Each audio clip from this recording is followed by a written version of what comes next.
Returning to the stage, Ina Fried.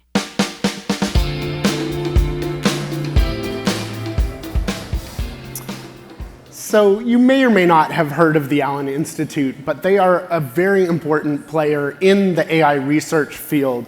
They've been a big advocate for making powerful open source models available so that researchers can do the work that they need to do to understand this technology. And as you've heard already, and you'll hear more of, we actually don't understand exactly how the technology is doing what it's doing. Now, it's not new to technology that we may not understand what it's doing, but it's quite novel that the people building it can't even necessarily explain what it's doing. The Allen Institute earlier this year released an open source large language model, which our next guest said will fundamentally change how researchers and developers learn about and build AI. Please join me in welcoming the CEO of the Allen Institute for AI, Ali Farhadi. Ali. Thank you.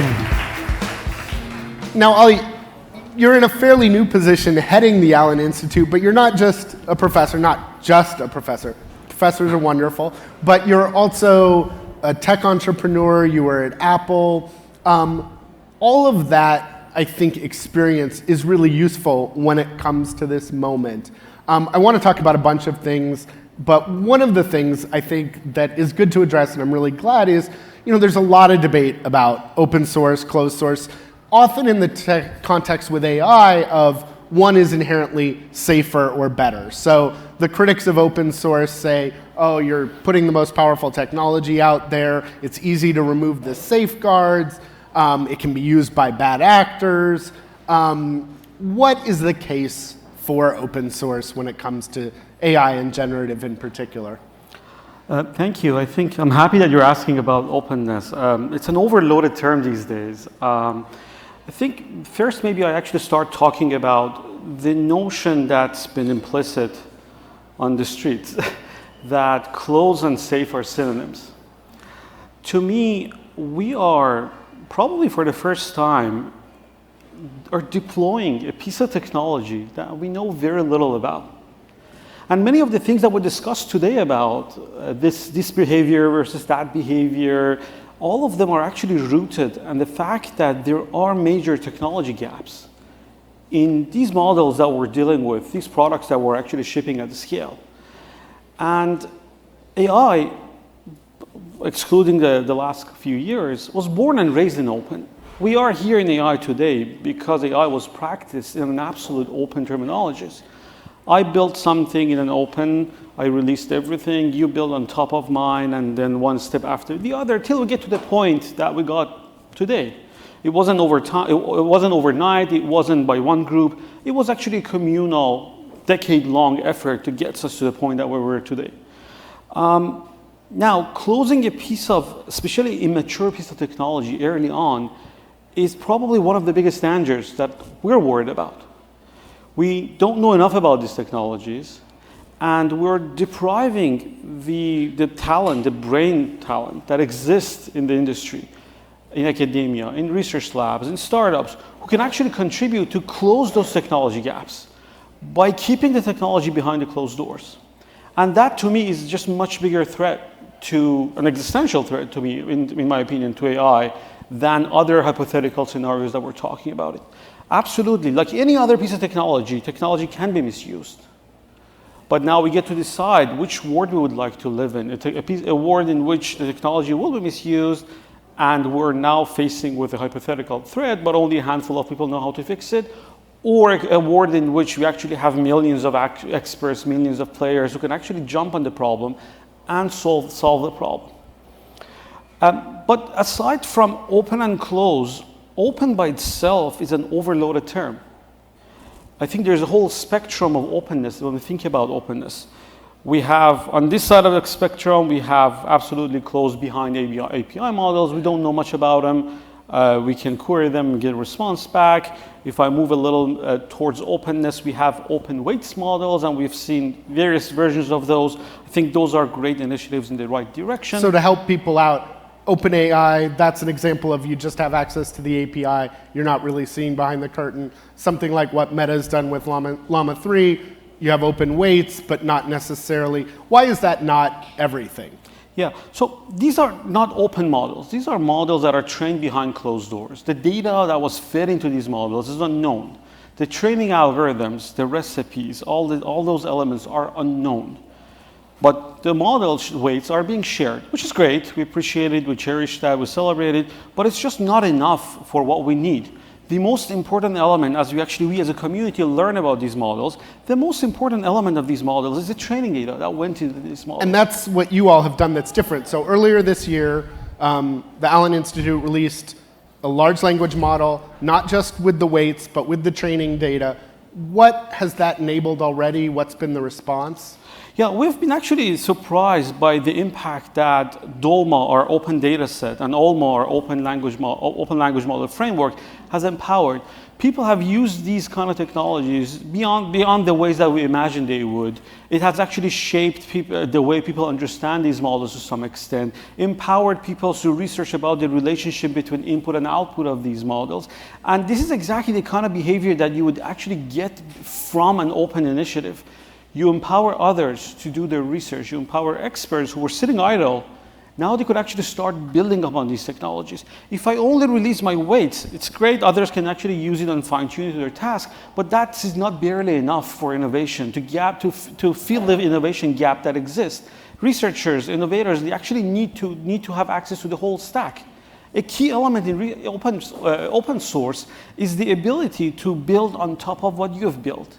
And what you guys have released is obviously very important. It allows some of that research that you talk about, but also the research community needs to understand what's going on broadly, and that requires a lot of computing resources, whether the model is open source or not. Do we need some sort of, I've heard people talk about the need for some sort of national compute resource or something where researchers can not only test, but really use at scale some of these models, both yours and others? Absolutely. I think there are two answers to that problem. One is that by opening up the whole stack, you're actually empowering others to grab your solution halfway and build on top of it, fork from it in a different way. And this means that you've already saved this much of GPU. Also, we spend a lot of GPU hours trying to reverse engineer what you've done, right? You've built something great, shiny, put out there. I say, I want one of those. You're not going to tell me, so what do? I just try to reverse engineer it. And I'm going to repeat the same mistakes that you have done. And just globally, if you look at the carbon footprint of that, the energy waste, the water evaporation waste, this is just not going to serve anybody. But aside from that, I think we do need national initiatives from that. And President Biden actually started near the national AI resource. And I'm actually very happy we're co-chairing it. We're very happy to see how it's evolving. The first set of grants are out. We need way more of that. We need a lot more resources to be able to empower the talent that already exists in this country to start filling those technology gaps. Many of the problems that we think about today in terms of policy regulations, yes, they look like regulation problem, but as a matter of fact, there are technology problems. The root cause is actually the inability for us to control the output space of these models, let's say parametrically. And all of those those conversations become much easier when we mature up the technology. What is the best way to mature up the technology? The most effective way, open it up, empower everyone, every players in the market to actually start innovating in that space. And things like national AI resource is actually a key step into that step, but not barely enough. We need to do 10x, if not 100x of that. So the openness is one issue, computing resources is another. It seems to me another, and you've talked about this some, is this issue that we went from technology that was being developed in the open, in researchers, to an explosion of availability. I think, how many people in this room use generative AI at least once a week? So the good news is everyone has access. But today's generative AI has a lot of flaws and a lot of problems. Talk about what does it mean that we have such a powerful technology? I think you've called it an immature technology being deployed at scale. What does that mean, and what does that mean for society? So I think when you think about technology and society, I always envision a curve where the technology becomes so widespread and so popular that is out of your face. Internet, electricity. All of those are examples that when we're dealing with them, we don't realize we're dealing with the technology. We just take them for granted. My daughter has she has such a hard time understanding why she cannot watch YouTube while we're in plane. We just take it for granted. The internet is always there. So I think a technology would actually need to go over that hump and becomes an ambient part. But that happens only and only if we can actually establish trust between the technology and humans. And that trust right now is broken, in my opinion, and needs to be earned back. It's broken because black box nature of the practice is really hard to earn the trust of the people, given the opacity of this whole practice.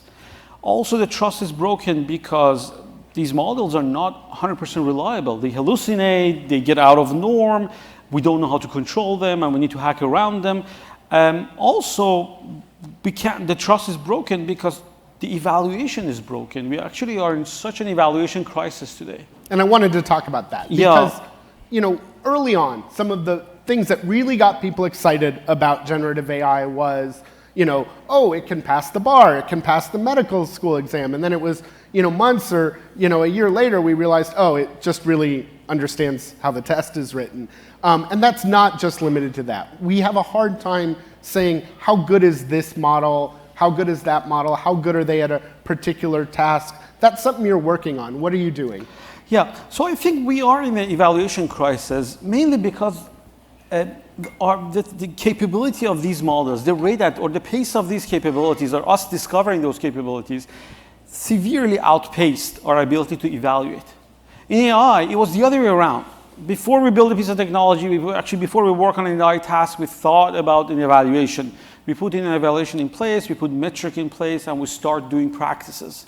And there were protocols around it. Here's my train set, here's my test set. When you're training an algorithm, make sure the test set doesn't leak into the train set. And then we actually had metrics to evaluate those.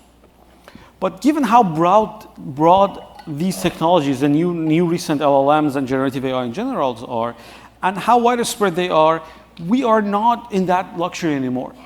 We're now in a situation that we discover a new capability that we haven't thought about it before. And now we're scratching our head, how can I actually evaluate these technologies?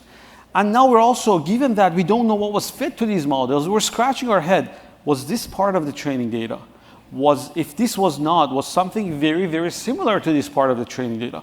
And without actually openness, it is hard to start being scientific about evaluation. And that's come up in a lot of ways. One of the ways it plays out is all these intellectual property lawsuits because OpenAI and Google and Meta aren't even telling us what's in the training data. It sure seems to a lot of creators of art and literature and music and videos that their data must have been in the training set, but we don't know. That's one set of concerns, attribution and compensation for creators, but also accuracy, who's deciding. How important is it to solve some of the problems of generative AI before we just leap to ever more powerful models? It is absolutely essential, both internally and externally. Internally, as a developer of these technologies, I need to compare this month of effort versus last month. Did we make a progress or not? And we need to establish some proxies. All of the players in this space have internal proxies for those. Many of them they even question their own proxies, but they are there as better than nothing. But the other issue that we have with evaluation, specifically evaluating things that are so widespread, is the axis for which we need to evaluate are unknown, or we will be surprised around it. And I think similar to the initiatives that we had around national resources to empower others, there should also be national standards for these. And I'm actually sort of super excited about what NIST is doing in this space. This is a national standards body. And we're trying to actually collaborate with them to figure out what is the right way to think about this problem. Is there a hope for standardization? You see tables coming after tables every week. And we sort of at AI2, we actually created some of those benchmarks, but we look at the way people actually compare results over that benchmark. It's laughable. It's just the last thing you could call a scientific approach. And the issue is that protocols are not the same. People are comparing apples and oranges. No one talks about data set leak. People don't talk about, is this the right metric or not? There are just a subset of data sets that are out there, and I pick and choose whatever that I like and report on them. Also, if I know you're going to test me on those data sets, what do? I just develop expertise for those benchmarks. And we've seen claims after claim that my model better than your model on those 6 things, but the minute I actually try it on the 7th thing, things fall apart. Given how much is at stake in terms of these tables and claiming mine is better than yours, I think we do believe we need national initiatives in figuring out what it means for a model A to be better than B. And evaluating is just saying, how good is it at X or Y or Z? How important is also the next step, understanding how the model came to the conclusion it did, which so far we've basically built most of the generative AI landscape without really understanding how they work. There is some research, Anthropic just had a really interesting paper, of actually understanding how it reached the conclusion without having to fully comprehend a billion parameters. I'm curious, is that a worthy goal? Is it important? And how likely do you think we are to continue to get to understand how today's models works, let alone understand how the next generation of models works? Yeah, I think it's an absolutely essential thing. I think going back to the trust is broken. We have to proactively try to earn that trust, especially for regulated industries, for sensitive industries, for industries that matters to actually be able to explain your way out of a decision. It is absolutely critical for you to be able to anchor a decision, a generation, into grounded facts, whether being retrieved set of evidence, retrieved documents, being explanations of neuron activations or features, which are just linear combinations or nonlinear combinations of those features. Every initiative in that regard, I think we highly appreciate it. We're far from being able to explain our way out of those, but we're working on it. And a key piece to that goes back to open data. The minute you actually are willing to open your training data, there are things that you can actually ground your response at. And without it, we have to explain our way in weird ways. So we only have about a minute left. I'm curious if you could put more resources toward one thing for society to better prepare itself for this moment. What aren't we investing enough in? Yeah, I think educating a broad range of society. So our society consists of users, expert users, novice users, decision makers, policy makers. And I think one piece that's missing is being able to explain the complexities around these models in a way that connects to the masses. And going back to, again, earning the trust back, I think the minute that people understand what's going on inside these models, the minute that we understand what's going on within these models, we would have a different conversation around these technologies. And if I want to spend $1 on this, I would actually spend it on understanding what is it that we actually deploy at scale. Now, prior to taking your current job as head of the Allen Institute, you were at Apple. We haven't heard a lot from Apple and AI. They're talking about you on Monday. How excited are you for what's coming on Monday? Yeah, I'm excited to see what's cooking on WWDC. Are we going to see some of your former work, you think? Do you want to put me in Apple jail? All right. Well, we'll find out on Monday. We'll both be watching. Thank you so much. Thank you so much. Great meeting you. Great to see you all.